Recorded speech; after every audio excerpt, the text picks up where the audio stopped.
We started out a hot summer afternoon, and we headed over to my dad's place because he had 4 or 5 ponies, middle-sized ponies, and we thought we should jump on their backs as best we could. And none of us knew how to ride very well, but see if we could stay on and have a race, a horse race. So that's what we did. So I'm going to paint that, and so now we're starting out, and we're in the pasture, and we see the horses, the ponies, and we're coming up to them, and then we start to run, and we're laughing and clapping and getting the ponies all upset, and we like it because it's very dramatic and exciting, and suddenly they take off. So since they're my dad's horses, I think, well, I can do better than they can. And so I quickly go up and get on one of the horses' backs, and there's no stirrups, so I had to just hold on with my knees and grab his mane and hope I could hang on. Well, the horse just started off suddenly, and I almost went off when he started off. And it felt like this, you know. I went up in the air, and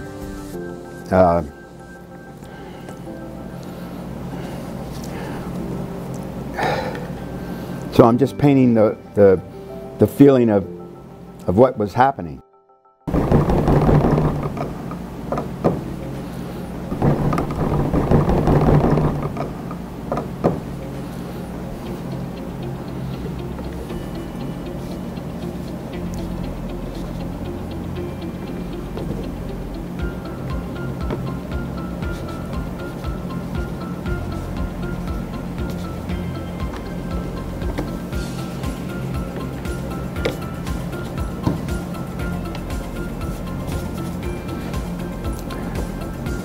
And then here's what happened. The horse took off, and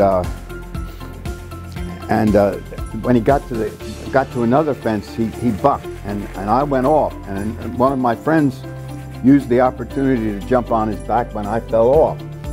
So then I'm one of the ones who's chasing, and you know, it got to be sort of a competition and very dramatic, and I loved it. I thought, oh God, this is great. This is what I want. This is what I like to do for the rest of my life. Just jump on horses and ride, and fall off, and see how we do, and you know. And we got tired, and we said, well, let's find a place where we can start, and then we'll all start and go from here to the big pine tree, and the first one to get to the pine tree wins. So that made sense. So we did that, and oh, that was, you know, it was thrilling, and a lot of us didn't know, you know, how to ride a horse or anything, but we were doing the best we could, and it was really great. So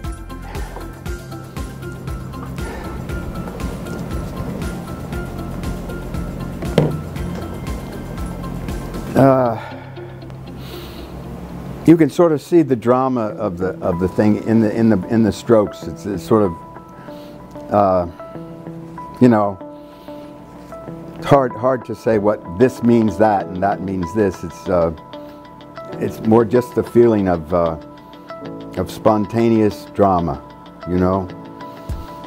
Anyway, we spent the whole afternoon doing that until we were so tired that one boy started to cry. He was just so I can't do it anymore. And then we quit because we thought, geez, the guy can't even stay on that long and hang on there. So we quit, and it was a good thing because all of us were tired.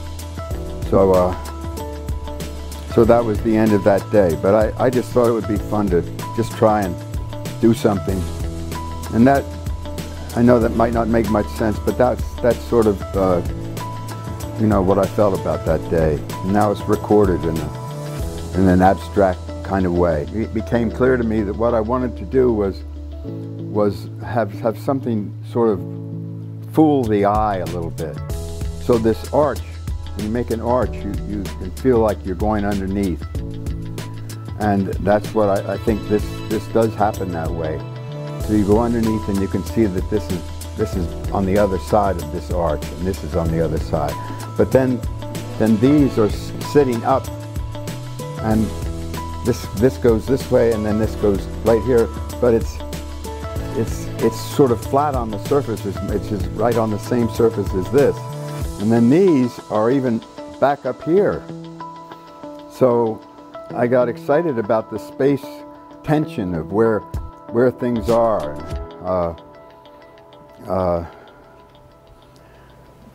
I love the fact that it was that I got confused, you know, about where is the purple, and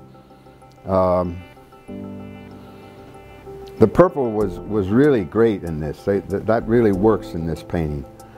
Just those 5 or 6 pieces of purple really hold the painting down, and these light areas let the thing come up and float. And I've always been interested in when I'm painting in making the surface dance, and that's what I think this is doing. I really like this painting. I mean, the one before was very strict. You know, as I said, it was very,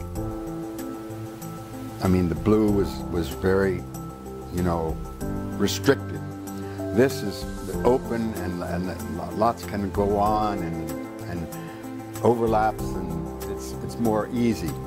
And this was about the feeling of walking through the woods.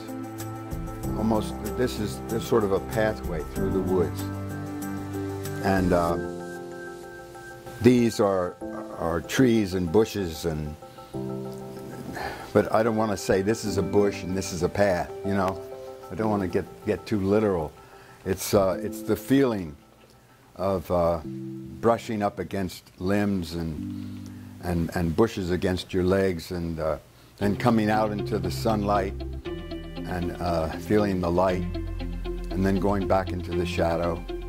And that's what this painting is all about. It's an interweaving, going in and then back out. And this wasn't conscious, but look at that. I love that, the fact that these sort of line up, you know. And I wasn't aware of that when I was doing it. It just happened. I don't say, oh, I'm going to do that. That's a good decision to make the painting work.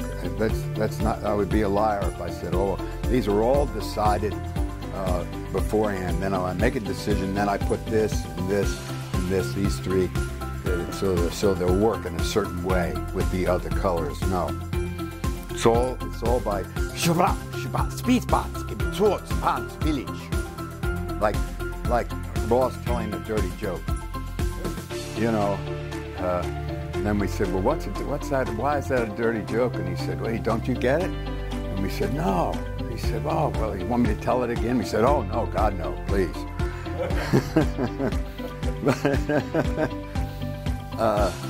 And I like that.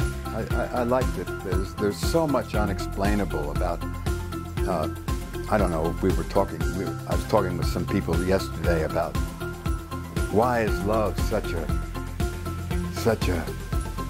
wonder to us, that we know if we've ever fallen in love with a woman or a man, that it's fabulous. It's just great, and yet it's so painful, and you almost wish you could die when you break up, and